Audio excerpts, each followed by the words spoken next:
All right, here we are, another one down by the river. Well, it's interesting enough, traffic is kind of iffy out there. But as always, I've found that the mic does pick up. Let's remember to like and subscribe and share. Um, what you can do, I thought about this the other day. Take the minute, when you're listening and you've gone through everything. A lot of times people want something to listen to in the background. And that's somewhat maybe why people's videos more than 15 minutes get another interesting concept behind it, of a different group of people listening. So I've tried to make all my videos at least 15 minutes, even though it's rambling, it can be background noise. When you hear something, pay attention to the markers. Say, okay, it's in this marker. So when you share it, you say, okay, at the 5 minute mark, get it down close to the second, 5 minutes and 30 seconds. People can skim through everything and then go right to it and say, there, he said it. This is in the Bible. This is his thoughts. I'm not alone in how I think, or he has an idea, or he told me a story about something else that happened. So one of the things I wanted to mention is always I take notes and I think about things throughout the day, what to talk about, ideas of what to look up and mention. And so one of the biggest things I see in today's problems is our thoughts. And that's why some people cannot stand to be more than a few seconds alone. Even 15 seconds is too much for some people because there's a thought. Now, sometimes we can have overwhelming thoughts that come to us, and it doesn't matter where you are, what you're doing. You can be as busy as the next person, and you still, these thoughts are coming up on you. They're hollering at you louder than what you're doing. That's usually related to a serious problem that, not that you have a serious problem, but it's related to a serious problem that that's not necessarily your fault, but something has happened in your life recently that the odds are this is a more recent problem. It's not a problem from years ago, or it's something seriously years ago, but as time moves on, thoughts and memories fade a little bit, and if you're still feeling it very, very strong, it's probably just recently happened. It's maybe something you don't have an idea of what to do about, and that's most of us who lay awake at night. But many times we think back on our mistakes, and we did this, coulda, shoulda, woulda. It's crazy. It's just, it drives us insane sometimes. I listen to people. They say, oh, I can't sleep. Well, you're probably laying there, but you probably got some thought going through your mind. There's a funny thing on the internet I saw one time, kind of a mime, but it's just a little cartoon. This person's laying there trying to sleep, and their mind is bothering them. Say, hey, these penguins, how do they bend? Because they don't have knees. And there's things like that that get you to thinking, that adds to the whole entire process of things.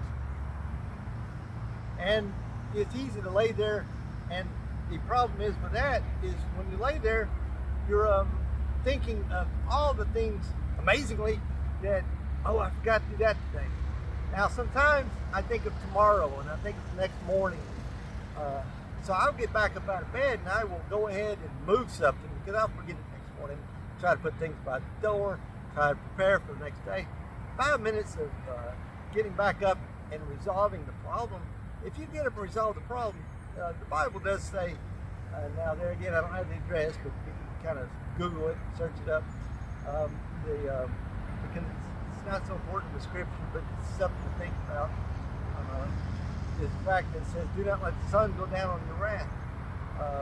And for me, that's not only just the sun going down, but that's also saying, don't close out your night without your wrath is your problem. Do what you can to close that problem out, get closure.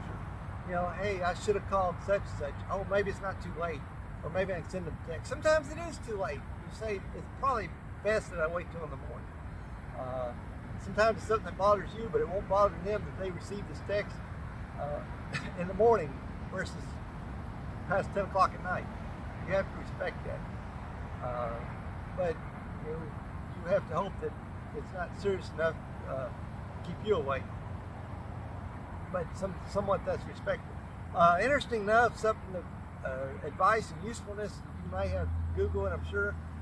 You can set timers, and what it does is this timer will allow you to do a text message, and then that timer will go off and send a text message on the next day, 9 a.m. when people are up, moving around, and can receive all your texts. Do that. That's fine. You got to learn how to do that, and then you don't have to worry about texting somebody. Oh, I forgot. Now, if it's important, obviously you got to text tonight and say, something to prepare them for in the morning.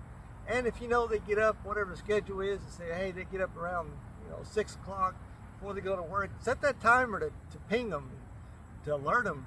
And you can do that, and that's amazing because that puts everybody on the right schedule, and that puts you where you're done. You can sleep now, so the message will go out in the morning.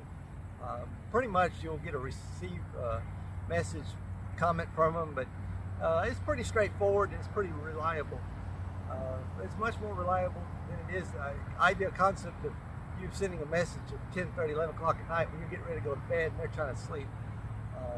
And that message is somewhat important, but not as important. And now, of course, like I say, if it's, hey, I need a ride from you in the morning, or you're supposed to do this in the morning, yes, you got to call. But we're talking about things that crossed your mind that I forgot to tell them this, or about an event coming up on Saturday, or the weekend, or a day off. We're supposed to get together. Set that timer. Go learn how to set this timer. Sometimes it's different with iPhone and different with Android, so it's not so the same, but they both got it. I'm almost positive. I'll set the timer. I'm not thinking there's any problem because it is so useful for productivity in today's time. So when you lie awake with thoughts, and let's see here. I've looked up. We'll look up some of the thoughts here. Isaiah 55:8 is interesting. It says, "For my thoughts are not your thoughts, neither are my ways, are your ways my ways, saith the Lord." Let's see, Isaiah 55:9. "For as the heavens are higher than the earth, so are my ways higher than your ways, and my thoughts than your thoughts." God's already kind of figured this out. Not really kind of, it's a way of speaking, but God's already knows it. He knows the answer. Now, we haven't exactly figured it out, but God can guide us to figuring it out. So, I was listening to a message. It's actually a text message, and I was reading the message, and so we can say I heard this message. But God is never asleep. So when you're laying there late at night, and some people early in the morning, or even they've been up all night with troubles, and you're laying there and sleep won't come, God listens. That is your moment to talk to somebody. Sometimes you hear God, sometimes you might not, but God's heard you. Response might come later, and you're listening at the right appropriate time. Sometimes we get a response and we're not listening, and we hear them, but we're not listening. I see sometimes people write on the internet, I need prayers for direction. I'm going to tell you that it don't take God long. He's already knows where you need to go, and He's already given you direction. But the first thing you're doing is saying, "Oh no, not that direction." Well, what direction do you want to go? He says, go this direction. Well, I want to go my own direction. Well, then you don't need prayers for direction. You're not listening to God. You're listening to yourself, and yourself ain't telling you the right direction. It ain't telling you a good direction because you're not happy with that either. So no direction you're going to be happy with, but God's direction, He knows more than you do. So, sometimes it's, "No, Lord, this is crazy. Why are you sending me out there? This direction is totally different. It says I need to move so many hours away from my family. Everybody's going to call me crazy. It's where I grew up. And, family's important. But sometimes God puts you as a mission person. And it's strange because somebody else had mentioned this. When we hear about missions, we always think they always pick Africa of all places. But even some other foreign countries, the rainforest or something like that. We as mission people that have been sent by God, first of all, God will supply you and equip you. They will also that. And you'll find the blessings because you're in God's will. But also many times the mission is very simple. Sometimes it's just down at the street corner helping the pass out Bibles, helping the homeless in the meal places, serving dinner, the food missions in the local communities. And it's interesting. I'm down here by the river, and of course it's kind of humid, so these flies are just all running around. The little devils, they call them.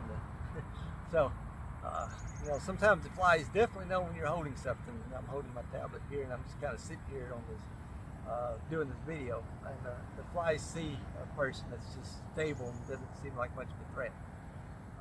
So I've given you some interesting thoughts on what to think about, and keeping in mind that you gotta think about your thoughts, that God's gonna help you with these thoughts. But many times you're in these thoughts because you don't know where to go, and that's because God's telling you things that you don't want to hear. So let's get out there and do what God says. You've heard it. I really seriously don't think that there's very many people out there that ask God for guidance and they haven't seen it. It's just something that's so far out of their reality that doesn't seem possible. But God always makes a way. They always say, there's a song, God will make a way. So whenever God says do something. But now let's look at the other problem. Some of these decisions we made in our past, they're based on the fact that we didn't listen to God. I don't think there's too many people say, well, God told me to go do that, and that was the worst mistake I ever made in my life. No, most people said, God told me to do that, and I was blessed for it. Probably sometimes, though, your own personal voice might override God's voice that says, oh, I want to go do that. Now, there's a story of that Jonah and the whale gets swallowed up when he wants to go do his own thing instead of God. So that's a long actual story. So that's something worth reading, the whole thing about how he was told to go down to a certain place and he didn't. And he got on that ship, and the ship storm came on him. And it's a very good read, so you need to go read that. There's several verses on that. It's a very interesting story. And so it does bring me to something of interest. I was thinking, well, can a whale really swallow a person? Can they survive? And so I did some deeper search on the internet, and I found that it is true. Anyway, this person is getting ready to launch their boat. So I'm going to go ahead and close this out. Just a quick message. Remember, speak to God in your thoughts, and He will help you.